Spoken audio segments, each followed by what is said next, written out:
নমস্কার বন্ধুরা, সবাই কেমন আছেন? আমার চ্যানেল সম্পায়নে আপনাদের সকলকে জানাই অনেক অনেক স্বাগতম। তো বাপের বাড়িতে হরিনামের ভোগ উৎসবে চলে এসেছি, মানে বারালির ভোগ উৎসব আর কি। আর দু বোনে একদম টুইন সেজে বেরিয়ে গেছি আর কি। কালারটা আলাদা জামার, দুজনে একই পরে নিয়েছি। আর এই দেখো বাতাসা নিয়ে যাচ্ছি। অলরেডি কিন্তু সখীর দল হয়ে গেছে আর ভোগগান শুরু হয়ে গেছে। সখীরা এখানে চলে এসেছে ফুচকা খেতে। তো চলো যাই, দেখি কতটা ভিড় হয়েছে না হয়েছে। এত গরম যে বলার কিছু নেই, মানে অবস্থা সবার খুব খারাপ। একটুও হাওয়া দিচ্ছে না, একটুও। আর গাছের পাতা তো একদমই নড়ছে না। বৃষ্টির তো কোনো নাম নেই, কিন্তু চারিদিক থেকে বাতাস আর বৃষ্টি চলছে এখানে। আর মাথার মধ্যে এসে এদিক ওদিক থেকে পড়ছে, সঙ্গে ব্যথাও হয়ে যাচ্ছে। আর আমরা এখন বাতাসাগুলোকে ছড়িয়ে দিচ্ছি। আর অলরেডি দিদিদের সব বাতাসা ছড়ানো হয়ে গেছে। ওরা বলছে তোরা একদম লাস্টে এসেছিস বাতাসা ছড়ানোর জন্য, সবাই অনেক করে বাতাসাও আমরা কুড়িয়েছি।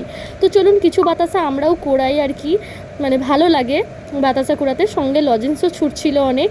তো এই দেখুন চারিদিক দিয়ে বাতাসা এসে মাথার মধ্যে আর কি পড়ছে টপার টপ। সঙ্গে কৃষ্ণাও বাতাসা কিছু কোড়াচ্ছিল। ও একটা সাদা বাতাসা কুড়িয়ে আর কি আমায় দিচ্ছে, বলছে এনে তুই খা। তো দেখুন কি পরিমাণে ভিড় হয়েছে আমাদের এখানে, কিন্তু এর থেকেও আরও অনেক বেশি ভিড় হয়। এবারে যেহেতু গরম, তার কারণে ভিড়টা কিন্তু কমই হয়েছিল, নাহলে আরও বেশি ভিড় হয়।